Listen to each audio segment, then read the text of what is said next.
one thing we all have in common in the trades. We build the world around us. And the real question is, what are you building on and off the job site? We want to know.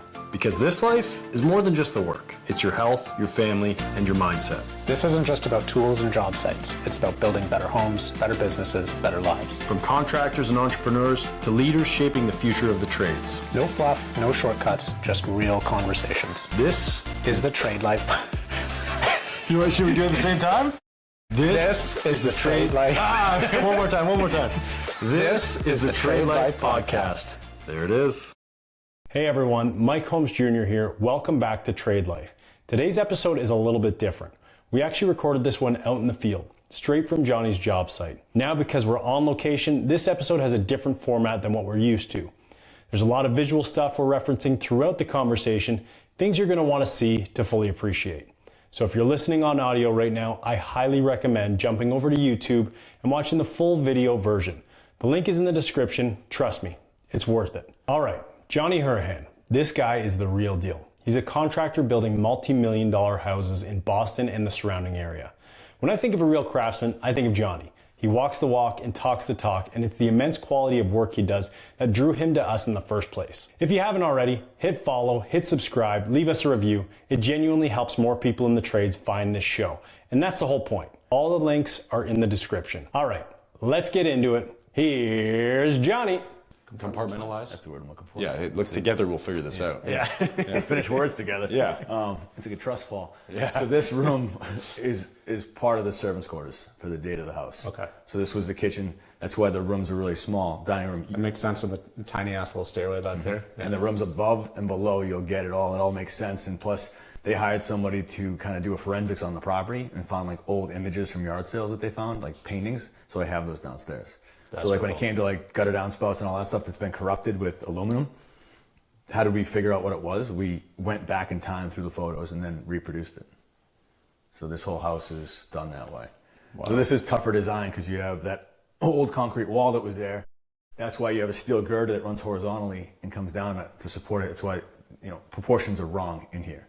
And then you jump from paint grade to oak to kind of simulate a pantry to kind of make sense of the limitations you had in the room. Right. It's kind of being well thought out, so that way normally today you'd have a wide open room that would all match. You wouldn't need that post down there, but you have to. So looking at the ceiling here, this wood beam is not a real wood beam. That's just, there's a steel beam. Every wood beam you see in the house is just faux. It's cladding. Yeah. So that's mitered wood right there. That's an impeccable job to make that look that way. Yeah, I mean, you had to get wide stuff. Yeah. Even though there's a seam in it.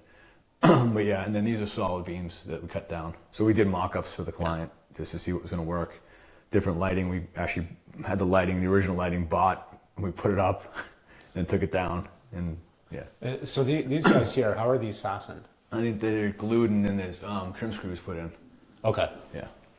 So we had to pad everything down off the concrete with PSLs and then run all our wiring and do our boxes. So everything, so your point about the envelope, we gutted every exterior wall, put up PSLs, made them 1 inch off the wall. So we brought in building science to figure out what we need to do so it could still breathe for the brick. Do all that, then we close up home. And then we basically you lost 4.5 inches on every room. Doesn't necessarily feel like it in a house this size.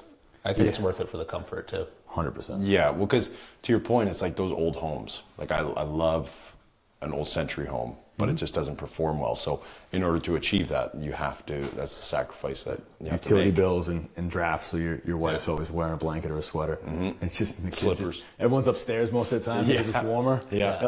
You live differently, so why compromise it? Yeah. So it's a really cool space. This was done by Kochman, who's one of the, I want to say, leaders in millwork in general. Paul Kochman is who I brought in for this one. And so they were able to, you can have a big project and lots of meetings. And you have to gauge the client on what they can understand and what they can get fatigue with. And I thought it was a good responsible thing for us to do is have a cabinet designer come in so they can just have dedicated meetings just about this room and not have it flow into like the living room, dining room, millwork and get corrupted by all these different conversations. Then you're like, what do I do? So they were able to have separate meetings just for this room. That's amazing. Yeah. And for without YouTube numbers, but this is like $300,000 for millwork in this room. Looks like it. Yeah. It's stunning quality. I was gonna say that to like. There's definitely still like a gap there, gap over there, you know, where they had to do stuff. So they made the hood. They own the whole room, including like hardware, everything. In the countertops, everything's them. That's high end. I mean, $1,000 worth of cabinetry in here is like. You could also like go cheap cabinetry. Let's just put in perspective. It was almost the cost of my first house. Yeah, exactly. I mean, that's kind of what I'm getting at. Is But like when you look at the windows are in a brick wall facade, and the sills are all the same height all the way around. You open the one cabinet with stuff in it. Good talk. That's good. No, Way that's to good. get that on camera. We're gonna show. Oh wow, we got the two cabinets. We got the two cabinets. Ian, let's go. Let's get out of this place. I just kind of want to highlight what we're talking about when it's $300,000, right? To me, this is what. Well, when you get into it, it comes. difference? Well, it's a 1-inch frame. The most cabinets are going to be 3/4 or even smaller. You come into a kitchen this size, you could outfit this. You could go to IKEA, and you could outfit this with cabinets for, I don't know. I think the 20, the 30K cabinets maybe. are insulted by that comment. They probably Yeah. are. Like if they were But to draw that comparison Yes. to say like, okay, why do I have to spend $300,000 here? Open your IKEA cabinets. Yeah. Take a look at the side here. Yeah. Right. So to your point, it's a 1-inch frame. Yeah. Right. This detailed molding, like you're not going to get that. Beautiful dovetail. Yep. Right. I mean, this is kind of more of a stock item. You're going to have a maple finish with a dovetail. Most cabinet companies order those out. But it took me probably 15 years to even understand the ability that there was a 1-inch face frame. Yeah. You know, like across everything. So all of this, and it's more stable. And so even these doors are that 1-inch. Yeah. You know, and that's a big rub. It likes to do that. Does that every once in a while. But what a difference. Until you like point that out, I'm like, that's a thick door. Yeah, so then even the panel is a little thicker. So that way, I mean, it's soft closed, but you don't have that hollow sound, which that used to be a thing when you didn't have the Blum. You know? Yeah. But then also over time, because you can get warping. These are maple construction cabinets, right? Yeah. So you can get warping over time. Having that 1-inch thick frame, that's going to help fight that. It's huge. Wow, that's a nice touch. But like I was saying before, when you look at the limitations of all these windows being in a brick facade, and then making sure that the backsplash that's here is the same height all the way around. So all these sills are the same. That's a lot of planning. It's way easier when it's wood construction. You Yeah. can kind of manipulate it. I know you can't stretch wood, but you can. A Sawzall, a fine tool can do a lot. Yeah. Or you can add more wood to it. You can join it. Yeah. Like these beams. How old's the wood for these beams? So Paulie grabs them from he calls. This is a great story. Is that he'll call the Amish. Tight jean poly? Okay. Skinny jean poly? Yeah. It's a Canadian. You go tight. Tight, skinny. Skinny's Yeah. American. He calls like this gas station in PA, Pennsylvania. It's to call a gas station, and then the gas station guy sees the Amish people roll by, passes along, and then, hey, Paul, I need some beams, blah, blah. And they tell him, and then Paul has to call the gas station back like every week to be like, did you see them? Do they have beams? Finds them, and Paul drives there and picks them up. Wow. So there's like a story behind the story of even the product. So when you ask me about trim moldings, I'm okay with the destination. It's worth the product. Yeah. Clearly. Yeah. But it takes some effort. Why you gotta add that piece? It's all effort, the whole thing. The whole thing is effort, but it's what we want to highlight here. But I think it's not gonna a spook cookie cutter. people. No, I disagree. Because I think this is the extra step it takes to achieve something like this. Like, in a world where we're like you said, the Amazons, that everything's so quick and easy. It's like, you want something exceptional, you want something different. We talk about building a home with better indoor air quality, a home that's going to last longer, a home that you can pass down from generation to generation. Mm-hmm. In order to do something like that, it takes more effort. Because the standard that we've created is lazy. The problem is what we've created. The problem is not this and adding the extra effort. The problem is now that the true craftsmen, the true people in this industry are bringing that back and doing stuff like this, and people have just got used to the half-assed. Yeah. And I think the point of what we're trying to do here with highlighting this is to showcase it. It's like is one of these, like, I've been aware of you on Instagram for 10 years, right? I've followed along, right? I did nothing on Instagram. I was just like a creepy guy that followed people, right? Yeah. But like, we're going to highlight that one. Yeah. Put that on.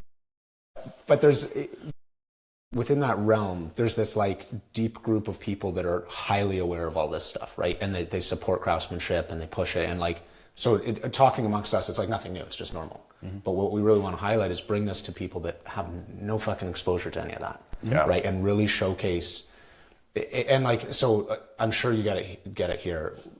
For us in Ontario, Hummingbird Hill Homes, we often get put up against crappier builders. Mediocre.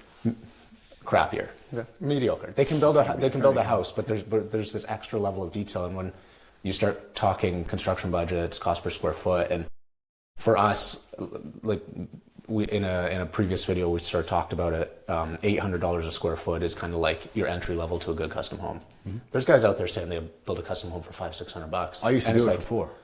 Yeah, so current dollars, and I'm talking. No, I'm saying like it's the level of. I think it's coming back to my point. Yeah, is that I have to take that burden on, take on more responsibility to squeeze the best out of the mediocre talent. Yeah. Now I get to use the best talent. I have to squeeze nothing. Yeah. Mm-hmm. I just have to finesse the small little pieces. Yeah. And the small little things are what get lost when you're in that mediocre range. Yeah. So when you're growing up and in it, what I'm trying to say is I don't disagree with either one of you what you're saying. I just think in reality it's one more phone call. Yeah. It's one more person that you have to look for and ask for. Like this was the same conversation I had, just with a different person because I knew Kochman existed. Right. Yes. It's all about just knowing your surroundings and who you want to find. And that's the thing, because most people don't know that it exists. Exactly. Right. And if they go out and they just start talking to a builder, and a builder's like, I can build you that house for $500 a square foot, and then your high-end builder is saying that's going to cost you $800 to $1,000. There is an inherent difference in the finished quality. Like you are not going to get the same thing. Agreed. You're not going to get the same quality, the durability, the attention to detail. The experience is. And if you're cool with that, and you just kind of want like a mediocre house, and you just want like you want to customize it for you, but it's like not a good quality house. Yeah. Rock and roll, right? But if you want the top of the top of the top, it costs money. Because the attention to detail and the skill that goes into it it's unmatched. Agreed. It's the rule versus the exception. And right now the exception is building this. Like if somewhere along the way we lost our pride for craftsmanship, we lost our pride for building these quality homes, which you see like back in the early 1900s to like the early 1950s or like the 1950s, and then all of a sudden along the way we're like, hey, we can do this for cheaper. We can do this quicker. Well, the market drove that. Yeah, we want to build quantity, not quality, and I think that's where the craftsmanship housing is. shortage. Yeah. Yes. Well, I just think I'm not going to beat a dead horse. Like I'll just default to you right now, even though I don't agree. I love it. This is a good conversation. Yeah. Because I think, but it's like I feel like there's a part where we're talking past each other, because I agree with what you're saying. To me, there is that missing piece of like, you exist in a bubble of like intense craftsmanship where like, yeah, this is how we build stuff. But I guess I put the same effort in as the guy doing mediocre. I just have better tools at my disposal because I've collected more people over the years. And you're exceptional. And that's my value though. But my point is if you're going to talk to my son who's 19 and go, you could do this, but it's harder. It's more effort. Like if I keep taking the nuggets out of this video that you're saying and I piece them all together, I know, but I don't disagree with you. I'm also trying to say, if you did a side-by-side comparison to me and going, it's just being aware of along your path, finding another person. Yeah. That yes, that framer is great. You're going to save money. Did you know that Bailey and Smith exists? right. It's just driving by and being more cognizant and aware that instead of having blinders on, that in my eyes it takes less. That doesn't take any effort. It just takes awareness. But that comes with experience too. That's like why you I'm said, trying to. Yeah. And you could work your ass off as a comes with the 15-year-old awareness. kid, and you're never gonna get here if you're not aware. If you're not cognizant of what the possibilities are. And what we're trying to drive is that awareness, right? Is bring it to more people. I'm just gonna get away from the whole. It's harder. Okay, fine. I see.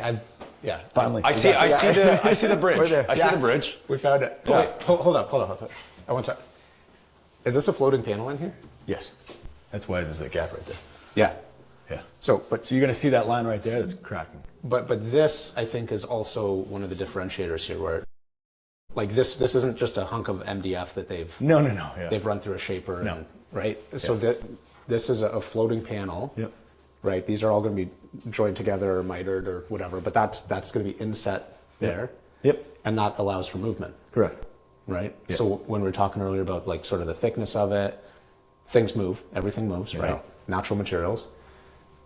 This allows for that movement. Yeah. And ideally, I keep coming at it in other ways, that they should be very minimal, because when all this stuff is done, it's at the same moisture content rate.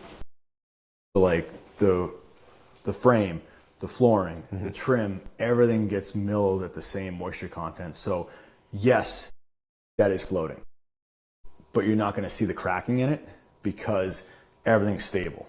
Yeah. So like that's why you even have a moisture meter there. 26% is pretty dry. You'd see a lot of cracking in here because of that, but I know. Well, feeling that? But yeah, I mean, that's the beauty, is that you're cognizant of that the whole way through. So same thing, awareness of people are like, oh, you got to put hardwood flooring and let it acclimate for 7 days. Why? Like, did you check the moisture content on it? It could actually be ready to go. It doesn't need to be like, sometimes it does. Maybe it's at 14%. You need to have a dehumidifier in there. I don't know. You get me? Like, but you can't have a super wet house dropping 6% flooring and have it gain to 8. It has to be in that window, and if it is, it's safe. Yeah. But it can't be these rules of thumb in your life that Yeah. you do it and then it still gets screwed up and it still moves. And you're like, well, I waited. I waited 7 days, Yeah. guys. I didn't rush it. And it's like, but your room was open, no conditioned air, doors and windows wide open. Yeah. There's that element of knowledge. And that's a really good point, right? Because I think a lot of people they'll wait, bring it in a week or two early, and then just install it. Yeah. You need I've been that person. You need to get a moisture meter Yeah. and check it, right? Yeah. And we've had on our job sites, we've had times where we have to delay installing the hardwood because it's wet and it's not drying out. It's like shit. And on our end, so you end up sitting there on site for a month, or you move it way it. forward, or before you get it delivered, you ask them to put a meter gauge on it. Yeah. So that way you're aware and go, hey, I bought this from you. It was in dry storage. Yeah. You need to solve this. Someone needs to be accountable for it, because otherwise I'm accountable for the schedule and letting the client down. So like having those conversations with your supplier, instead of me having to go to the client and go, well, yeah, it was just a natural product. They don't want that. They want what they asked for. Right. Not problems, not excuses. Yeah. So that's where that higher level of cognizant and being aware of how these things all touch each other. Being aware of the moisture in the wood, also the moisture in the home. Yeah, because it gets trapped as soon as we foam it. Yeah. It's game over. Yeah. Then unlike you guys, but then I'm going to plaster it. I'm going to add. That's going to be at 80-90% humidity in this house that just stays in here. So when you're looking for new talent, how do you go about doing that? It's tough. Sometimes recommendations, but a lot of times it's you. There's only a few people that play in this puddle. Yeah. At this level, so you're already cognizant of them. They're working with the same players as us and builders in the builder world, and you're trying to you still have to manage them as they go. So like I work for a company. They have a pool of subs. I have my own network, which is huge, and then you basically combine the two. So some of my people are in here that I've had over the years. Some of the people are the same people with both crews. So there's already a massive palette. You're not really using somebody new. Like we just used somebody new for a roof down the street for a pool house who was smaller. Yeah. So you keep the scope smaller. You keep it tight. Yeah. And you try and understand what the issues are. Yeah. Like is the super on site for them? Like a lot of the roofers will have their own guy that's going to manage them, like material, all that stuff. When's it get dropped? How's it get dropped? Who's doing it? Is it packaged? All these things you're gauging along the way. Yeah. And you're not just going, oh, well, I hired them. Yeah. I bought that scope. It's done. So when you bring someone new on board, it's like, let's give them something small, see if they can come play in this pool. Yeah, and then I'm being very aware of, like, if I have my plasterer here, I don't need to be in those rooms. You get me? Yeah. Like O'Neill plastering, he's going to black out every window and not use the natural light. He's going to use artificial light to make sure everything's smooth during his process. Yeah. All right, dude, I get it. That's crazy. Yeah. You're taking it above and beyond where Yeah. I was going to be at, so then I have to do less of that. But if I were to walk into another room that he's doing, and they don't have the windows blacked out, and they're not using artificial light, I'm going to be in that room more. Because the tone has been set and now we're having change. I need to evaluate the change if we're going to compromise quality. Okay, so let me ask you, when you were starting it, you're saying there's only I can't remember exactly, but there's only a few people that play in this pond. Why is that? It's just the elite. I would kill for there to be a massive 100 versions of every trade that do this upper tier. So do you think, what I'm getting at is, do you think it's because, going back to what we were saying before, is it harder? Is it the lack of knowledge? Is it the lack of passion that driving the craftsmanship? If I'm being honest, it's about running a business. Some people that know how to do it right and then put a certain amount of money towards resources that you can estimate. You can have a great person that's doing, we keep harping on plaster. They could be amazing at plaster, but they can't do their invoices. So then it puts burden on our invoicing team to chase in for an invoice to make sure it's captured in the right amount of time. So that way when you do the finance meeting, it has the same priority as the execution in the house. So it is, when you get to an upper tier, and I'm fully cognizant of this because I was my own builder and I fell down to those spots. So I was a great executor, awful at the back end of it. And to be very good at this, it's both. Right. And that affects everything. Everything. Yeah. So I think there's a lot of mediocre people that are very talented, but you have to sacrifice the back end stuff for that talent. And sometimes you don't need to, when I can get someone to do all of this and get both, where everything's streamlined. So then in order to get better, if we're talking to the next generation and you're saying, okay, you want to build like this, what's the secret recipe? I think, as much as you chase the craft and craftsmanship, you need to understand that bookkeeping and cash flow, insurances, all those things are critical just as much as chasing a lock miter and it never moving, is understanding that, what line items look like, what overhead and profit looks like, what you're taking home, all these things, because it gives you the ability to then step back a little bit, not try and get through the day or through the week to get a paycheck. You're able to then peel back a little bit more time and be able to focus on the books, because it gives you the freedom to then recharge, go away, go to a builder show, go on vacation with your family. Those moments mean a ton because you're not just burning the candle at both ends. Yeah. And I've been a great craftsman my whole life, and I've done it for too cheap. And then I just need to get out of it, not be proud of it like I am here. Yeah. So this company gives me the ability to do that. Yeah. And I think if you're newer in the industry and you're trying to break in and try and get in some of those networks, that's where Projekt Network really kind of plays a huge role, right? And taking really detailed pictures of any work that you do, practice on the weekends, practice in the evenings, practice on your own house, whatever, showcase that, build out a portfolio so that you can get discovered by a Brooks and Hill, similar types of companies, right? Because you hit the nail on the head. Like, the business side of things is a completely separate skill, right? Like, there are so many incredible craftspeople that are just terrible business people. And that's totally okay, because those are different skills, right? Dude, they pour their entire day, life, effort into this. Yeah. And they expect to be rewarded with what they ask for. Yeah. And sometimes they ask for too little. I was always crazy busy when I had my own thing. Yeah. Because that was a great value. More so than I was a great craftsman. They were getting great product. Yeah. I was doing the same thing as this, not the same as this. Timelines, all that stuff is now more efficient, but you were getting the same product for $450 a square foot. But you were killing yourself. I was compensating for that number. Yeah, and it's not sustainable. No. But if you don't, I think to your point of the Projekt Network, I was having this conversation with someone the other day, is that, like, my mom actually, she was like, and you just don't talk about numbers. You don't know. And I was like, no, you can't do that. I go, when I was a carpenter growing up, and then I graduated college, I made $18 an hour because I never asked what anyone else was making. I didn't know what the range should have been when I'm outworking everybody and I'm making the least and not being aware of it.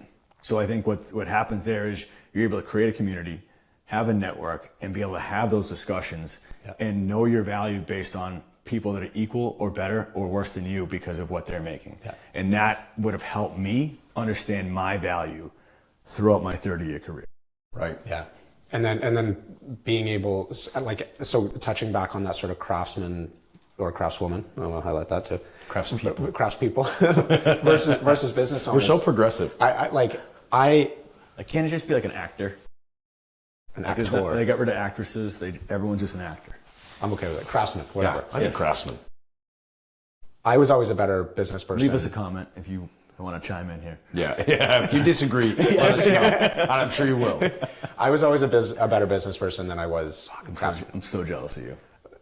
I'm serious. Maybe, but like, I have incredible respect for all of this, and I'm enamored by it. I was a trim guy, right? That was what I loved to do. But I don't know, like mini ADD or what, like I just couldn't stay focused on it long enough. It sort of just rush through, get it done. I did well enough, right? I developed a really good eye for picking up on stuff, right? Which I think, like, I'm sure you clearly have an impeccable eye, right? But that leads into being able to oversee work. But building out companies and hiring people, I have so many incredible craftspeople on payroll that I don't know what their business skills are, but they work for me. And they were so hard to find, right?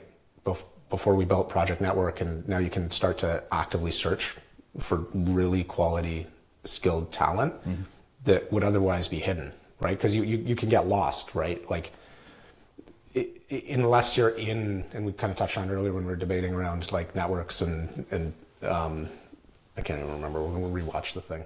We're debating about something. We're debating about something. Always. But it's those kids that like don't have access to this level of building. It's really hard to get in, right? And I was one of those kids, and the only reason I got access to this is I started my own company, and then just kind of like we built nicer and nicer things, and people were like, wow, these guys are good builders, and we slowly worked our way up.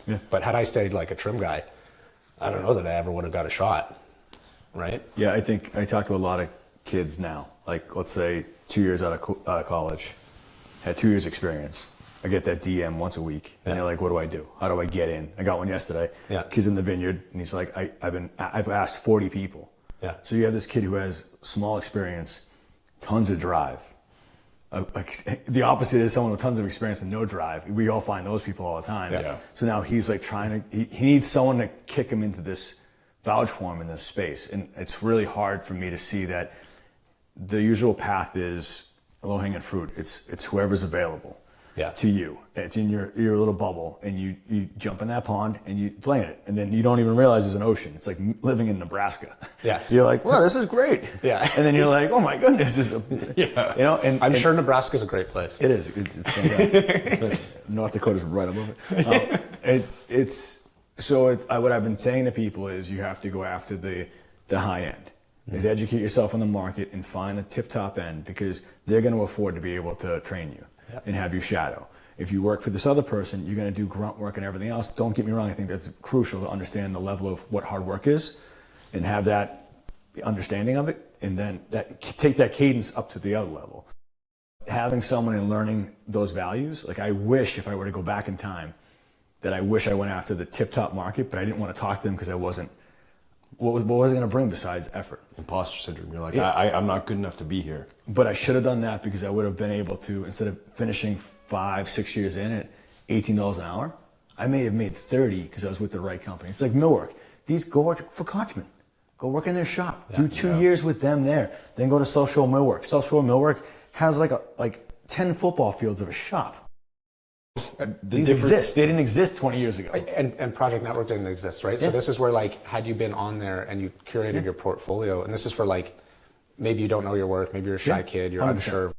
You don't even have to reach out. Like, you can go on, and if you have just a dialed-in portfolio, you'll get discovered, right? Like, builders can go on there and they can actively be searching for whatever skill set you're highlighting. And they can reach out and go, this kid looks solid. Let's give him an opportunity. When someone comes to you and says, hey, I'm a hard worker and I have this, without the portfolio to back it up, it's all just words. And a lot of us can't be vulnerable to a situation like that and bring somebody in to a house like this just on a feel or a gut feeling. So being able to turn back and have that network of your resume digitally that they can then look at their own time. That's the whole thing about social media and websites, is that people get to know you on their own time. And then they can then circle back with you, or you can circle back with them. So having Projekt Network, having social media, having all those things gives people a window into your experience. Right. And then from a business standpoint, being able to pull from that pool. 100%. But then from someone coming into the industry, like you were saying, when we were coming up, that didn't exist. You were like, your first job, you're like, I'll go on Kijiji and look for work. And then you end up in a nightmare situation where you're like, okay, I learned hard work, but I didn't learn much else. Where something like this, now there's a tool and there's a place you can go to be like, you know, maybe I do deserve better. Maybe I can find a better mentor. 100%. And going back to that exposure piece, like, for me, I can't even remember how. I think I was just really curious, and I discovered like fine home building and JLC back in the day. But so many kids aren't that curious, right? And if you get into that Kijiji situation and you find yourself in a crappy area, like that's construction. And that's your standard. But what if you don't know what's crappy? Like being... Yeah, not even quality, but like I think the work experience. Yeah, right? that's what I'm saying. Even ignoring. You don't know what you don't know, and your hardest day is your hardest day. I get all that, but sometimes, like when I was younger, my first interview was on a tailgate. There wasn't value. No one said how much you're going to make. They wanted you to see if you're going to last a week. Yeah. If I lasted 2 weeks, I got a paycheck, and I had to do my own math on how much I made. Okay. I didn't know how. I was like, all right, I'll figure out how I'm valuable. So now that's instilled this whole thing of like, oh, we need to hit a date. I have that value where I can make that happen because my whole life it's been like that. Like, oh, do this, I made this. So if I work harder, I'll make more. It's this kind of, but now I think that's chasing something where now you can go online, go on Projekt Network and see what similar people that maybe you graduated with. Yeah. Right. They're on, they went to this, they went this route, they went more commercial, or they went more residential, or they went high end, or they went average, they went siding, they went specialty. You could see those different routes now that before it was like there was the interstate and that was it. Yeah, right. Now you can go all the scenic route, you can do whatever you want, and there's still kind of, there's off ramps where you can get. Exactly, yeah.